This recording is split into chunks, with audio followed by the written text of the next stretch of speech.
Kiara, this is Beth Sarmiento, your new recruitment consultant for ACE RMO. And for today's webinar, we would like to welcome everyone. This is hosted by Hastings Hospital. And just before we start, we'd like to give you a little background on how webinar will flow. So we have 3 parts of the webinar. We have the first part where the employers will be discussing about what is it like to work as an RMO in their hospital, in their district. And then they'll also be discussing recruitment processes in terms of reviewing applications, ranking, selections, the clinical competencies that they're looking for, the training opportunities, rostering, and allocation. For the second part, it would be the RMO representatives who will be discussing their first-hand experiences as to working as a PGY1 in Hastings Hospital. Orientation activities and events, onboarding, and employer paperwork prior to starting. They will also be discussing support and pastoral care and other house officer teaching and training opportunities. For the last part, it would be a Q&A session to which we encourage our attendees to put in their questions. If they have text-based questions, they can use the Q&A function of the Zoom, or if they would like to ask questions live, they can also use the raise their hand function in the Zoom. So as we go, I would like to turn over the floor to our employers and other panelists to introduce themselves.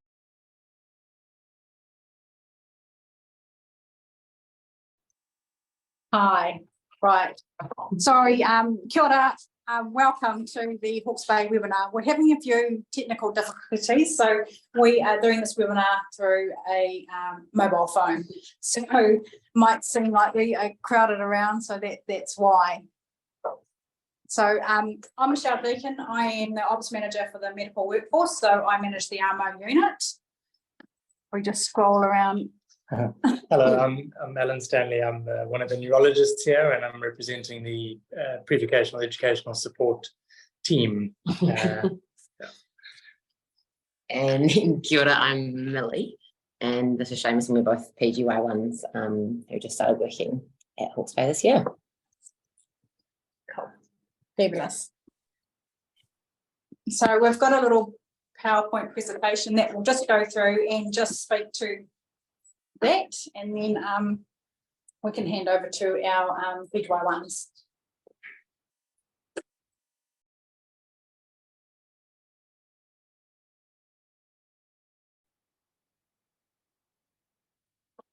So welcome to Te Whatuora, Te Matua Maori, Hawke's Bay. So we've done our introductions. Mr. Grant Ward, who's the Director of Medical Training, he may be joining us. He's currently in theatre on an acute case. We've got Ellen, who is the PS, myself. Kate Murray, who is one of the RMO coordinators, is unable to be here today, and we've got Seamus and Millie. So I don't want to read word for word. So our vision is simple. We want everyone in Hawke's Bay District to be healthy. So we're a 410-bedded secondary hospital located in Hastings. We have most specialties apart from cardiothoracic plastics and neurosurgery. So when you start as a PGY1, you'll get a general ones through Gen Med surgical, which includes orthopedics, and you can do a relief run in your 4th quarter. So moving on from PGY1 year, you have all these other options available, such as ED, ICU, mental health, public health.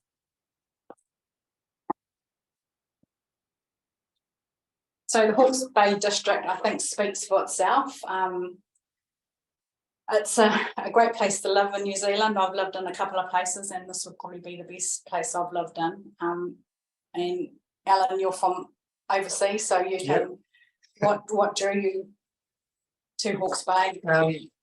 Hawke's Bay really is. I moved from South Africa about 5 years ago, and Hawke's Bay has been very welcoming, and it's really been a lovely outdoorsy kind of place to live, but it's still got quite a good vibe and a good culture. So yeah, I agree with Michelle. It kind of speaks for itself, particularly if you New Zealand. The weather lately hasn't been playing along quite to par, but I'm sure it'll get back on track soon.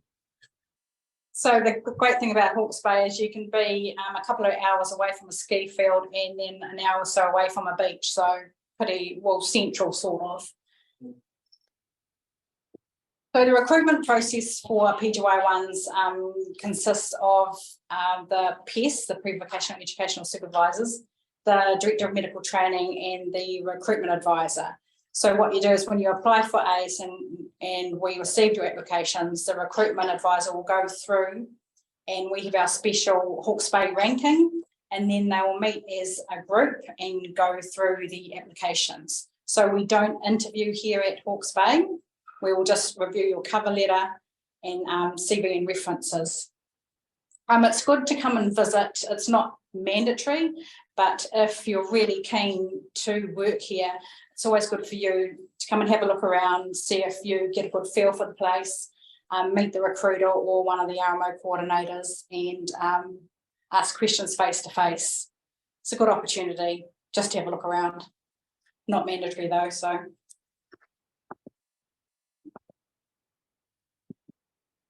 So who are we looking for? So we want to employ PGY1s that are keen to work with us. We like a mixture of Otago and Auckland graduates. We have training interns from the Wellington School of Medicine, so it's predominantly Otago heavy. We want team players, PGY1s that live our values and future leaders. Would you say any extra? No, I think that covers it very well. Yeah.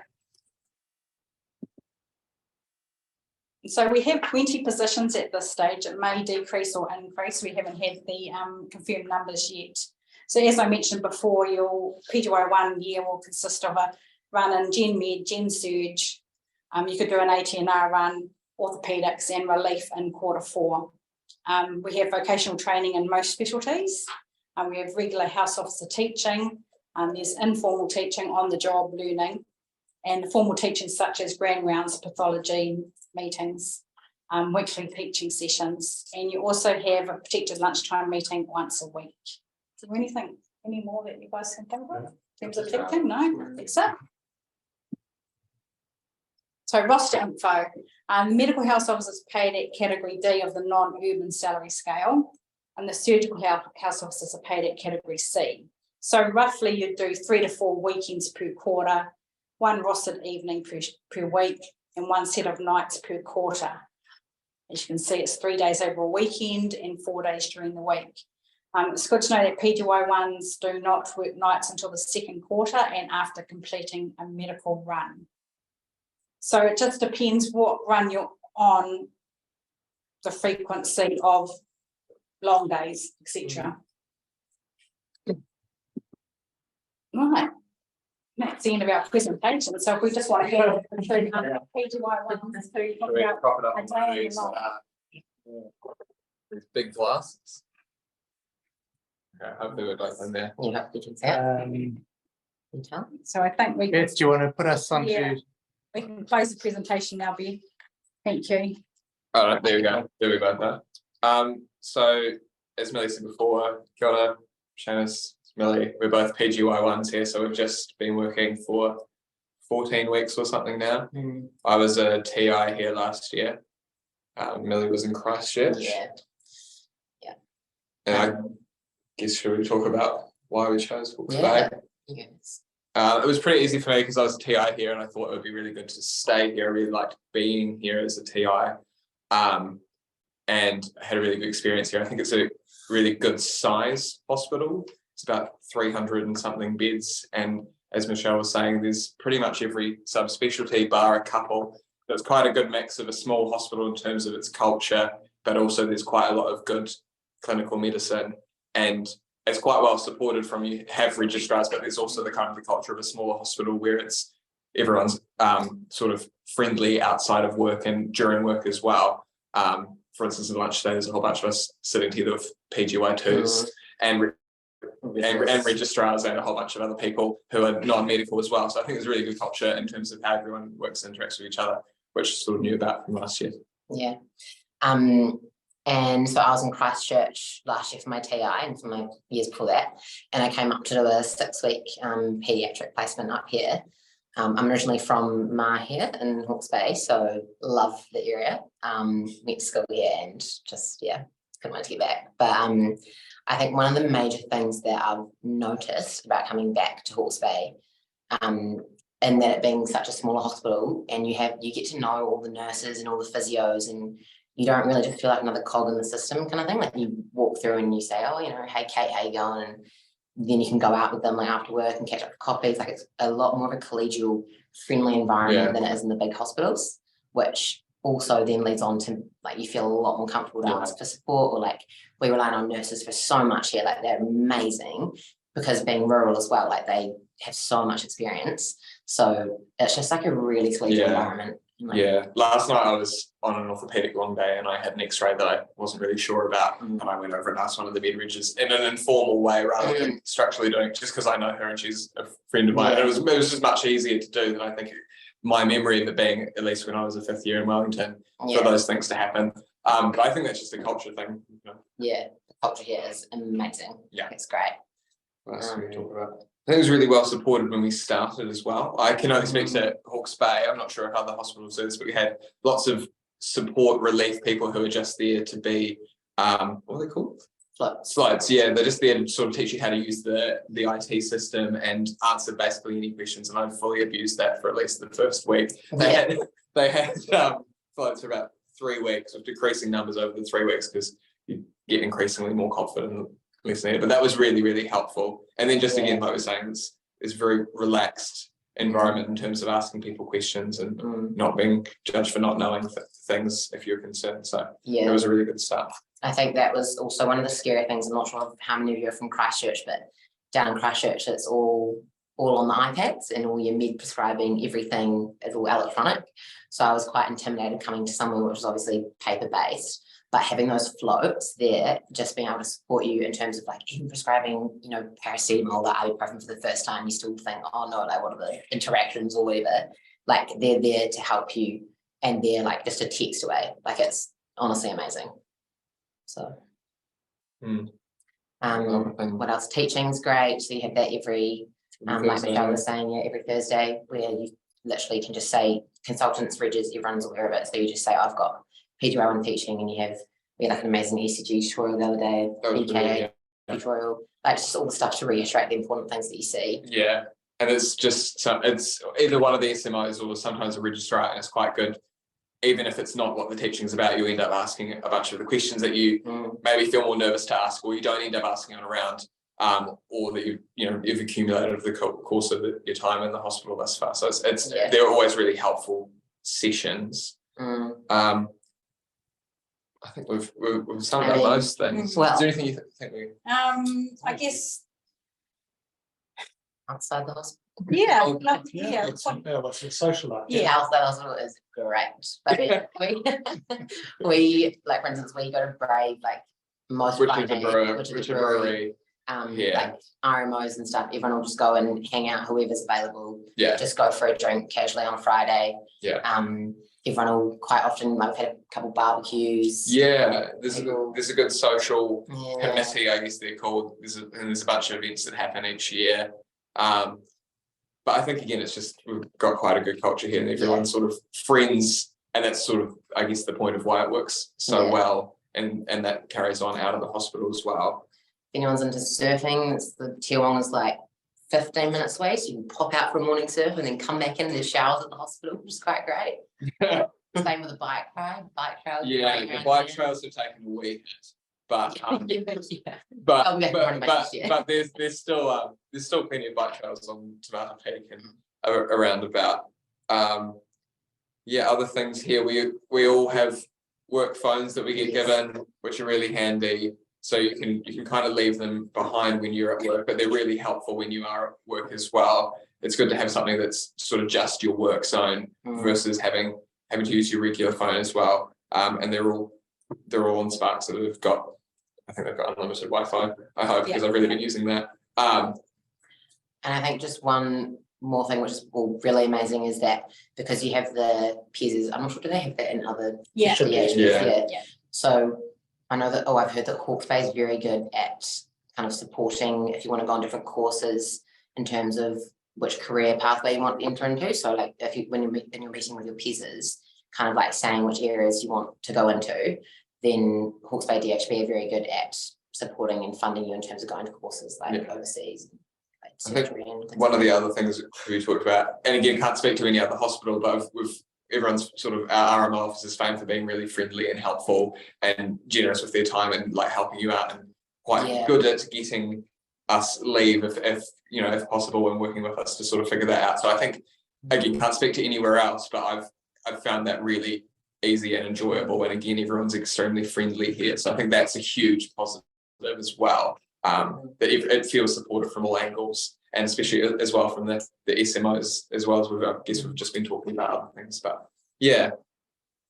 So where do most of the PGY ones live? Hastings or Napier, Havelock North? We've got a mix. I don't think there's that many people in Napier, but few mix between Hastings and Havelock. yeah. And the travel's not too bad if you live over that way? No, it's fine. I live in Havelock, which is, I guess, it depends on the amount of traffic, but either 10 or 20 minutes away. And I normally park off site. The parking here is there's plenty of parking, and it's only $1 a day. If I don't know if that changes if you're an employee versus if you're a member of the general public, but I've never actually used it because there's plenty of parking around because it's all residential. And so it's very easy to get a park. Millie lives a lot more local. Yeah, I just like walk. Yeah. But meals are good. Meals at Zach's are good. There's always sushi, fresh rolls, salads. Yeah. Hot food as well. Yeah. But yeah. And anything to add about the roster? Like, So you too can. onerous? No, it's pretty. No. It's pretty good. Like I was on Surge first quarter, Gen Surge first quarter, and I ended up doing 3 weekends, and then just about a long day every week. But Yeah. the Surge weekends were hard, but then you work for that 10 days, and then you get 2 days off at the end of the week, so you have a 4-day weekend, which is amazing because then you can go and actually do something. Yeah. It's very similar. I've just finished medicine and now I'm on orthopedics, and very similar. Pretty much every week, unless you don't have long days either side of a weekend. I don't know if that goes for other hospitals as well. But if you're on a weekend, you don't have a long day either side, and you have those RDOs as well. And then basically every other week, although I think at the beginning of the year I may have had 1 week where I wasn't on a weekend and I didn't have a long day, and that was very lovely. But yeah, so that's basically what the rostering's like, I think, across all of the things. I guess the only other thing I could touch on is that both my partner and I applied as a couple, and that's been really well supported here as well. The entirety of last quarter, we were aligned on which weekends we had and most of our long days, and that sort of carried on a bit this quarter. But I think is there less people over the course of the year, so it gets a little harder. But that's been really supported as well. Yeah. Cool. Take over. Fabulous. Yeah. So I guess I'll just I'm Alan Stanley, as I said. I'll take over from the PES supervisor point of view. It's nice to hear that such nice things are being said about us, because we do try hard to make everything work. Obviously, there are speed bumps for some people, and things don't always pan out as well as we hope. But we think we're a pretty collegial place. I'll echo what Millie and Seamus said about the size of the hospital, because I think that's one of the big draw cards, is that it's a nice mix of interesting specialist supported medicine, but still small enough that you can pretty much just chat to people informally about opinions. And it's relatively free of the politics that can develop in bigger hospitals. So everyone kind of gets along and supports each other very well, and are very friendly.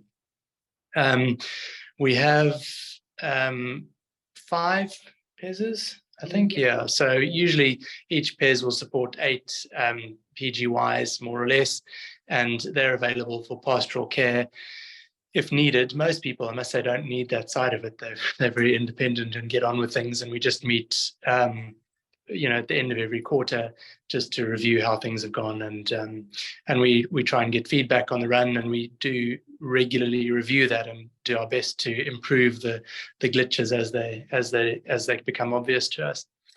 So I think it's a nice size hospital. We see a lot of interesting stuff, most of which gets managed here because of partly, I think, our distance from the hospital, from referral centres, and also our size and general mix of specialists. So I think you'll find it an interesting, friendly place to work, and I hope you will decide to come and join us. Okay. But I would like to ask on behalf of the applicants, they are usually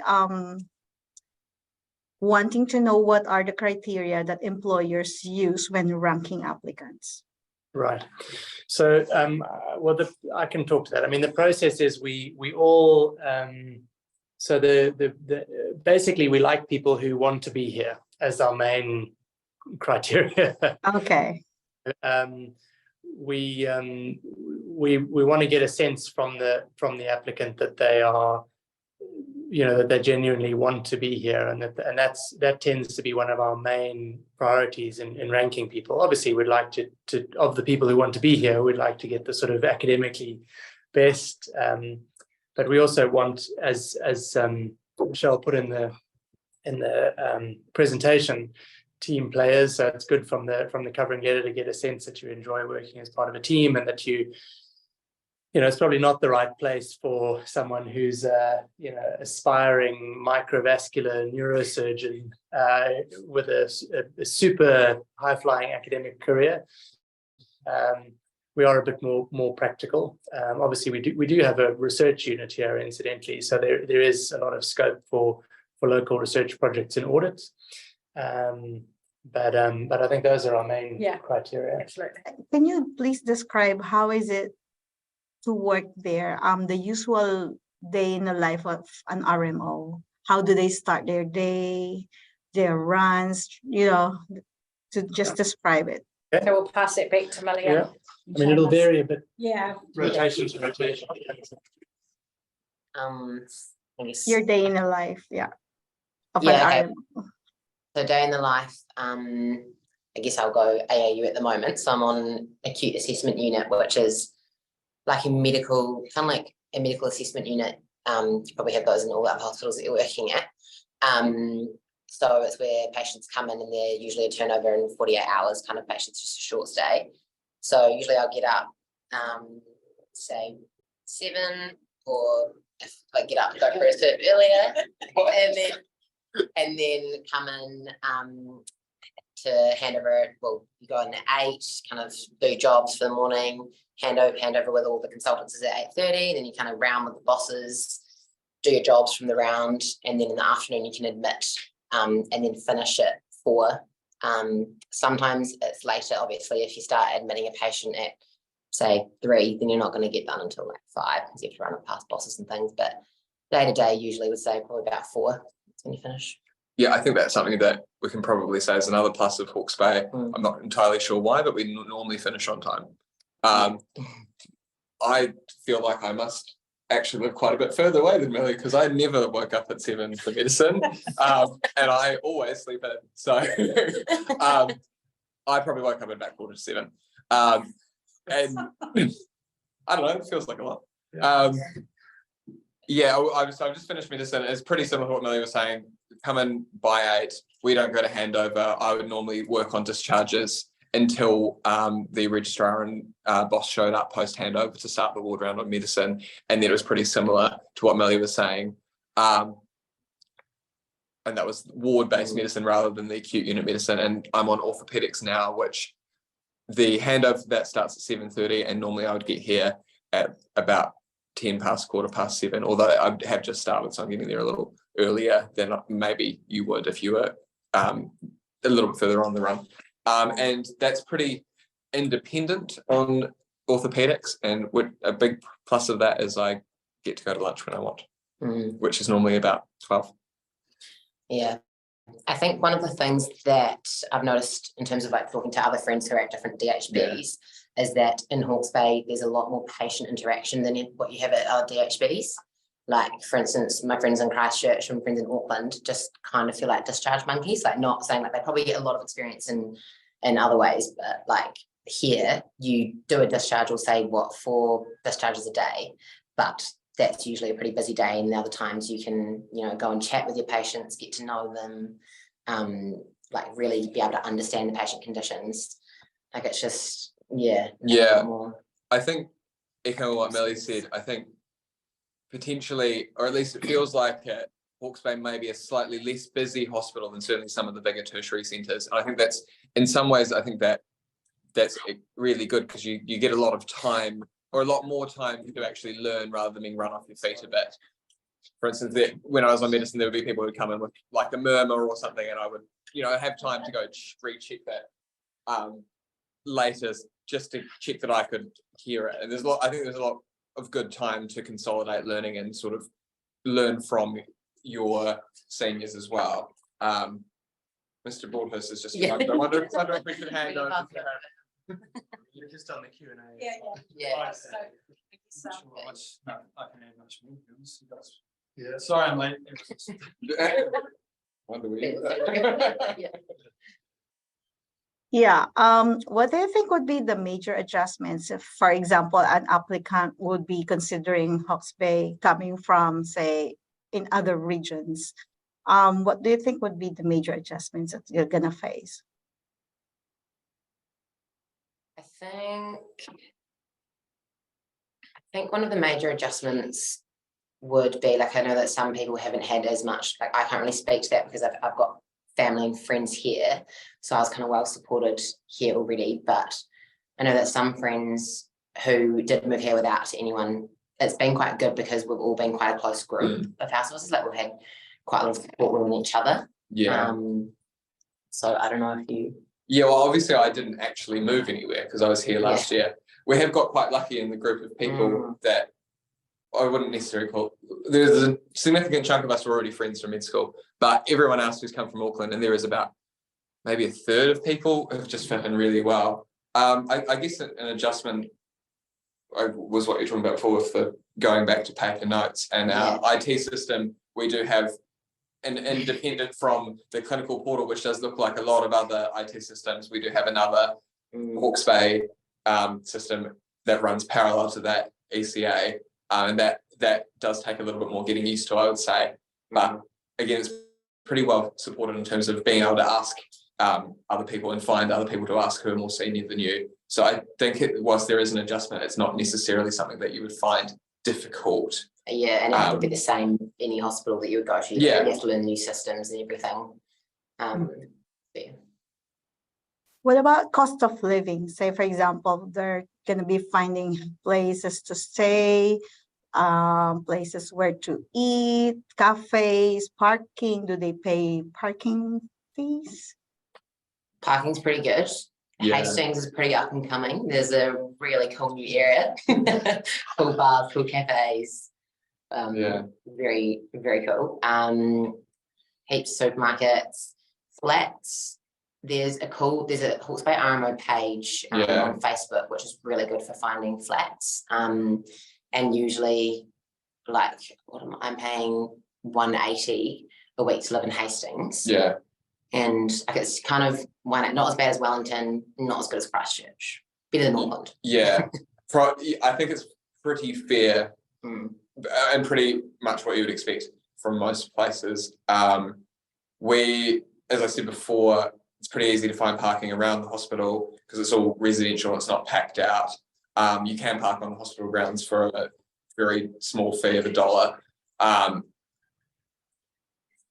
live in Havelock North, which is kind of a suburb of Hastings, but it is slightly geographically, there's a small gap between them of rural land, which is a different area, and it's a pretty similar price to what Millie's paying. I'm just living with my partner, who's also a PGY1, so I pay a little bit more in rent to just live the two of us. But last year when we were in the same place with an extra person, it was the same as what Millie's paying, so about I think I paid about $160 between the three of us. It's very reasonable. Yeah.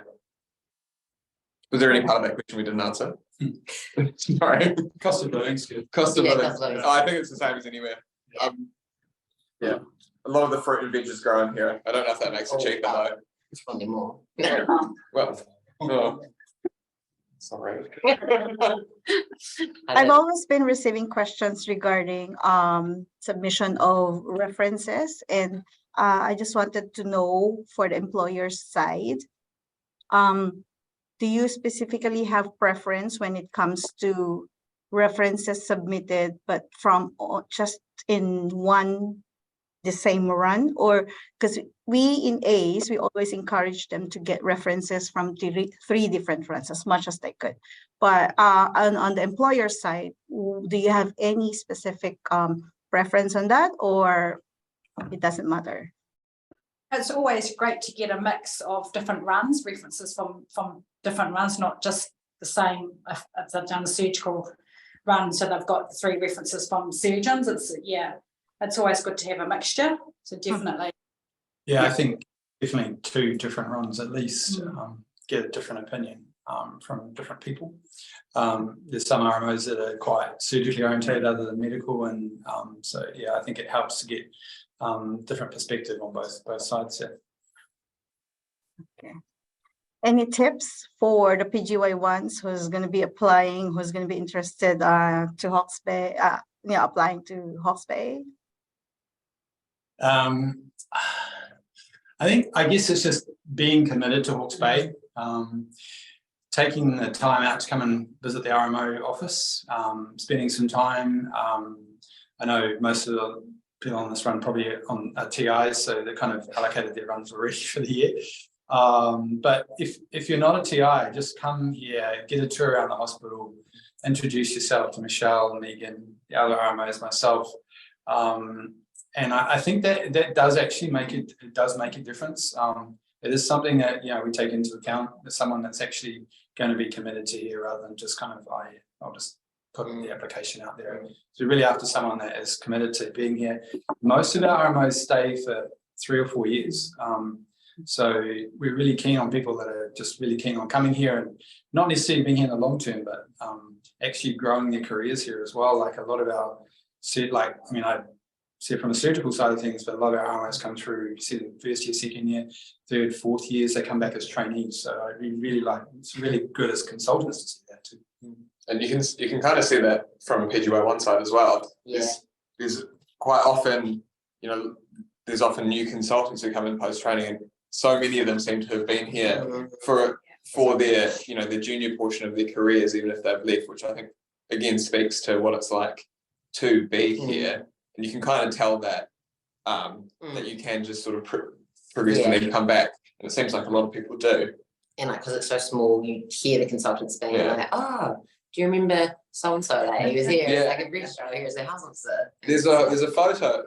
You take it. There's a group photo at the beginning of every year, and they're all still up in the mess. And if you look through them, there's like people who are consultants. Like I know there's several. And there was one of the senior regs, one of the senior ortho regs. It's quite funny on the thing. So lots of people do stay here, and I think there are really good. It looks like there's really good career opportunities heading forward. Yeah. Yeah, I think the other thing about that is that we do encourage people to develop their careers, and there is a bit of a myth that you have to go to a big city centre to get onto some of the training schemes, but actually there's been research which has shown that's absolutely incorrect. And most of the training schemes, certainly in surgery, are very transparent, and they're very much on your CV and your references. It's not where you've been and who's going to it used to be like that 15 years ago, but not so much now. And we're really keen to progress people, make sure they do the courses and stuff like that. Okay. Seems like we don't have any questions from our audience, and I have already asked all possible questions that the usual questions that I keep on receiving from my email. So yeah, that will be it. Is there anything else? Any last words for the attendees before we close down our webinar? Come to Hawke's Bay. Okay. Millie's a Hawke's Bay lifer. Yeah, and we'll be here next year as well. Yeah. It'll be super lovely to you. So Yeah. The other thing is the RMO office here is just supposed to be fantastic. I don't cover that, you guys in that area, but just really good in looking out for the well-being of RMOs, because your first 6 months, or at least first 3 months, is really difficult, and it can be really bewildering. It's probably the biggest step you'll ever take in your medical career, because all the other ones like registrars, consultant are all well structured. This is a massive step, and we all know that. And some people will respond better than others. Others will struggle a bit. And our RMO office here is just fantastic in terms of just identifying people that are struggling, just making sure they're getting through okay. And if the first couple of runs, you're not doing so well, that's fine. We'll just keep an eye on it and make sure you're getting good support and just get through it. And that, I guess that's the benefit of being in a slightly smaller centre, is that we all know who you all are. So we just, we look out for you, basically. We want you all to be, popping out the other end 2 years later. Yes. Okay, well, before we close, we would like to just reiterate some of the key dates for our attendees. They can really just visit the website to check on the key dates regarding the registration cutoff, the application closure, the intake closure rather, the employer's assessment and match results dates. With all of these, they can all find it in the website. And I would like to thank all the panelists, to you guys for taking time for this webinar. And how would the attendees be able to contact the employers in case that they would like to discuss some opportunities for, job opportunities? Is there any way? So if you just unit@hbdhb.govt.nz, that will come to any one of our team. Yeah. And we can take it from there. Okay. Thank you so much. Thank you for today's webinar. I'd like to thank you. And I would like also to say good luck to all our applicants for this year's intake.